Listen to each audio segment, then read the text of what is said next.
अस्सलामुअलैकुम दोस्तों, क्या हाल चाल है। आज हम आपको जो है काइनमास्टर को कैसे इसका वाटर मार्क रिमूव करते हैं इसके बारे में गाइड करूंगा। और इससे पहले वीडियो शुरू करने से पहले जो है मेरा चैनल सब्सक्राइब और बेल आइकन पर लाजमी क्लिक करें ताकि आइंदा आने वाली हर वीडियो को आपका नोटिफिकेशन मिल जाए। तो टाइम ज़ाया करने से बेहतर ये है कि मैं आपको जल्द से जल्द इसके बारे में गाइड कर दूँ।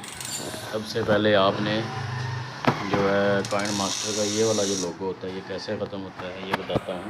आपने गूगल क्रोम पे या तो आप कोई भी वीडियो अपने यूट्यूब चैनल पे लगाएं या किधर टिकटॉक पे लगाएं तो आपको परेशानी नहीं होगी।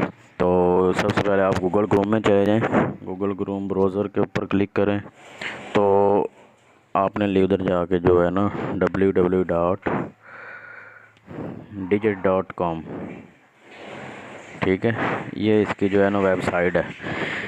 इस वाइट सर्वर को ऑटो कर लेना और सबसे पहले आ जाएगा काइनमास्टर मोड एपी के वीडियो एडिटर, इसको क्लिक करेंगे। तो क्लिक करने के बाद आपने नीचे जाना है तो गो टू डाउनलोड का ऑप्शन होगा।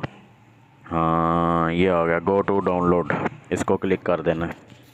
इसको क्लिक करने के बाद आपने जो है ना इसका जो वर्जन आते हैं वो आ जाएंगे, ठीक है। एक ये काइनमास्टर जो है 96 MB वर्जन है, 5 MB है और 4.2 है। जिसको भी आप डाउनलोड अपने मोबाइल के मुताबिक डाउनलोड कर लें। तो उसके बाद जो है आपको मैंने तो वैसे 96 डाउनलोड किया हुआ है। डाउनलोड करने के बाद इंस्टॉल होने के बाद इंशाल्लाह आपको फ़ायदा महसूस होगा। अगर वीडियो अच्छी लगे तो मेरा चैनल को सब्सक्राइब करें और बेल आइकन पर लाजमी क्लिक करें। तो इंशाल्लाह आपका मसला हल होगा। अगर कोई परेशानी हो, मसला हो तो कमेंट्स करें और कमेंट्स में इसके बारे में बताएं ताकि आपको कोई टेंशन हो तो उसको मैं हल कर सकूं।